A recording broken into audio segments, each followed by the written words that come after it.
Well, greetings. My name is Susan Mendelssohn, and I'm so glad to be back with you. I represent a ministry called Kingdom Forward Coaching. This video is for those who are already following Jesus. Anyone is welcome to watch, of course, but this is who the video is for. This is our second video, and we hope that you find it helpful. Kingdom Forward Coaching is the no method of evangelism. Our mission at Kingdom Forward Coaching is to support and encourage followers of Jesus to speak freely about God in our everyday lives. We offered up a challenge last week, the 21-day God Bless You Challenge.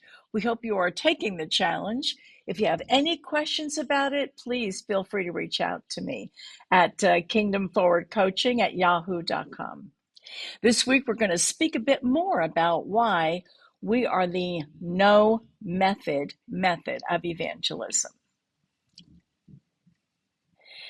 You know, for decades, those following Jesus have been taught methods, something with steps or a story, maybe a drawing. And if we are actively using these, well, that's great. The problem is that I think, and please correct me if I'm wrong, I think the problem is we learn something that we don't really feel comfortable with. Maybe we get most of it memorized, but because it's not fully memorized, we have to put it aside. And with that, we put aside speaking about God until we memorize it. Or we have it all memorized, but then we think to ourselves, what if they ask me fill in the blank? And we don't feel confident that we can answer. So again, we go silent. In the meantime, the other team, we're the Jesus team, the other team is out there talking it up. They are not worried about methods. So it makes sense then for us to simply be out there speaking about God in our everyday lives, pointing people to the God who loves them and who is waiting with open arms for them. I don't think we can find any talk of using methods in the scripture, but we do clearly see God's people instructed to speak about God in their everyday lives. We see it in Deuteronomy 6 and 7. These commandments that I give you today are to be on your hearts. Impress them on your children. Talk about them when you sit at home, when you walk along the road, when you lie down, and when you get up. In this text, we have Moses giving a directive to the first covenant people. And what is he simply saying here? Speak about God all the time, to treasure the things of God in your heart and then take them outward. If that was the directive to the first covenant people, then why, as the new covenant people, should it be any different for us? This is for us, all people who have put their trust in Jesus in this age. We are to keep the commandments of God in our hearts, meaning we are to treasure them. That's the inward part.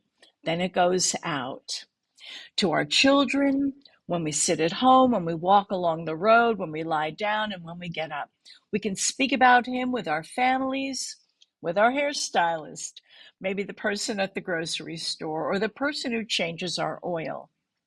A simple God bless you, or any other way that you would like to bring God into the conversation that fits in your personality.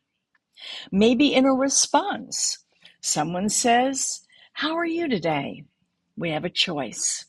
We can say fine, and that's a temporal response. It's gone. Or we could say, "I'm grateful to God, I'm doing well. Thanks for asking." Or whatever your words are. But we just turn that answer from the temporal to the eternal. We pierced a hole in the darkness. And in that moment, gave that person a glimpse of the goodness of God. Next video, we'll look at something that is parallel to this from the New Testament. But in the meantime, let's start to put this text into action. You can use the 21-day God Bless You challenge to get this going, or whatever else works for you. And in addition to this challenge, let's add these 4 words that we can say to the Lord when we arise each morning. Are you ready? Here we go. Use me today, Lord. Use me today, Lord. You say that to the Lord and mean it, He will take you on the most excellent adventure with Him. And I trust you will have a deep, satisfying journey with Him. Have fun with the Lord. And until next time, God bless you.